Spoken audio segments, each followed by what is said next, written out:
ఇంట్లూరు మండలం రాళ్లపాడు గ్రామంలో అక్టోబర్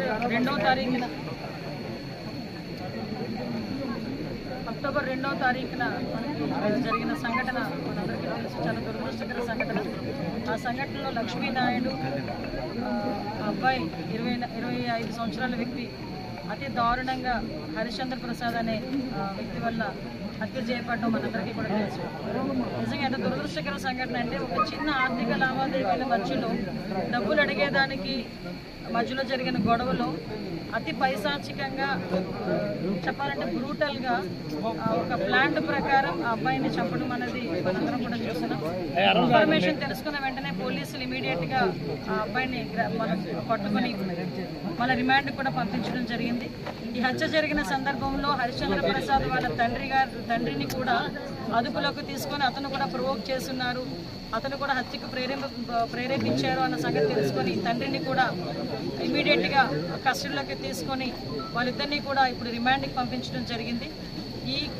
ఈ హత్య కేసుని సమగ్రంగా విచారణ జరిపించడమే కాదు, ఎక్కడ కూడా ఎటువంటి ప్రలోభాలకి లొంగకుండా, ఎక్కడ ఎటువంటి ఇబ్బందులు కలగకుండా, ఎవరైతే బాధిత మహిళ ఎవరైతే ఉన్నారో తనకి న్యాయం జరిగే క్రమంలో ఈరోజు గవర్నమెంట్ చర్యలు తీసుకునే విధంగా కేసు కూడా కట్టడం జరిగింది. ఈ ఆర్థిక లావాదేవీలతో పాటు ఈ అమ్మాయిని కొంచెం హెరాస్మెంట్ కూడా చేస్తున్నాడు అన్న సంగతి తెలుసుకొని ఇమీడియట్గా దాని మీద కూడా కేసులు కట్టడం జరిగింది. ఇమీడియట్గా రిమాండ్కి కూడా పంపించడం జరిగింది. ఈరోజు గవర్నమెంట్ కూడా చాలా కంపల్సరీగా ఈ బాధిత మహిళకి, మన సుజాతకి కంపల్సరీగా న్యాయం జరగాలి, అదేవిధంగా వాళ్ళ తల్లిదండ్రులు కూడా న్యాయం జరగాలనే దృక్పథంతో ఈరోజు మేమందరం కూడా పనిచేస్తున్నాం.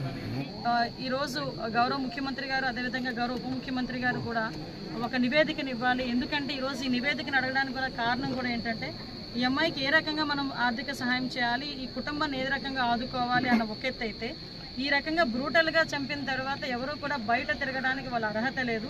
ఇమీడియట్గా వాడికి శిక్ష పడేదానికి, నిందితుడికి శిక్ష పడేదానికి ఎటువంటి చర్యలు తీసుకోవాలన్న దాని మీద కూడా ఒక సమగ్రమైన నివేదికను సమర్పించమని నన్ను, ఇక్కడ నారాయణ గారిని, అదేవిధంగా బొలిశెట్టి శ్రీని గారిని కూడా ఈరోజు ఎన్డీఏ కూటమి తరఫున ఒక కమిటీని ఇక్కడికి పంపించడం జరిగింది. మేము ఇక్కడికి వచ్చిన తర్వాత అమ్మాయితో కూడా అన్ని విషయాలు చాలా క్లియర్గా మాట్లాడడం జరిగింది.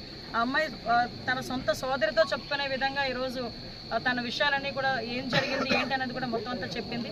గౌరవ ముఖ్యమంత్రి గారు కూడా సాక్షాత్తు అమ్మాయితో మాట్లాడడం జరిగింది, తనకి భరోసా ఇవ్వటం జరిగింది. అమ్మాయిని అన్ని విధాల కుటుంబ పరంగా, అదేవిధంగా అన్ని విధాల అమ్మాయిని ఆదుకుంటామని చెప్పి అమ్మాయికి భరోసా ఇవ్వటం జరిగింది. ఈ అమ్మాయి ఒకటే కోరుకుంటుంది, ఈరోజు నన్ను ఇబ్బంది పెట్టి ఈరోజు నా బిడ్డలకి తండ్రి లేని వాడిని చేశారు, నా పిల్లల్ని తండ్రి లేని బిడ్డలను చేశారు, నాకు అన్యాయం జరిగింది, వాడికి ఎట్టి పరిస్థితుల్లోనే శిక్ష పడాలి, ఎట్టి పరిస్థితులు బయటికి రాకూడదు, నాకులాగా ఏ అమ్మాయికి కూడా జరగకూడదు అని నన్ను దండం పెట్టి అడిగింది. నిజంగా చేయాల్సిన బాధ్యత కూడా మా అందరి మీద కూడా ఉంది ఈరోజు.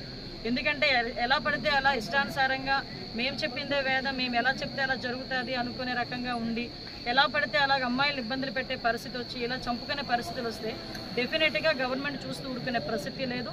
డెఫినెట్గా దీని మీద మార్నింగ్ కూడా మేము మాట్లాడినప్పుడు కూడా గౌరవ ముఖ్యమంత్రి గారు అతనికి రిమాండ్లో ఉన్న అతను బెయిల్ మీద బయటికి రాకుండానే శిక్ష పడే పరిస్థితి రావాలి, దానికి తగ్గట్టుగా న్యాయ నిపుణులతో సంప్రదించండి, వీలైతే ఒక స్పెషల్ కోర్టు కూడా ఏర్పాటు చేసి ఆ నిందితుడికి శిక్ష పడేట్టు చేయాలి అని చెప్పి గౌరవ ముఖ్యమంత్రి గారు కూడా ఆదేశాలు జారీ చేయడం జరిగింది.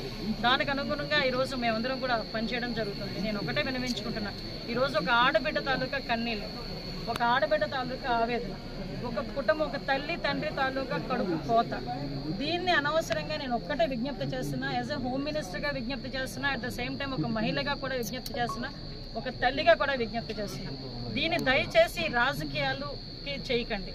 ఇంకొకటి ఏంటంటే కులాలకి ఆపాదించి కుల రాజకీయాలు చేయాలని చేసి దీన్ని అనవసరంగా రాజకీయాలకు ఉపయోగించుకోవద్దని మిమ్మల్ని అందరినీ కూడా చేతులెత్తి నమస్కరించి నేను అడుగుతున్నాను.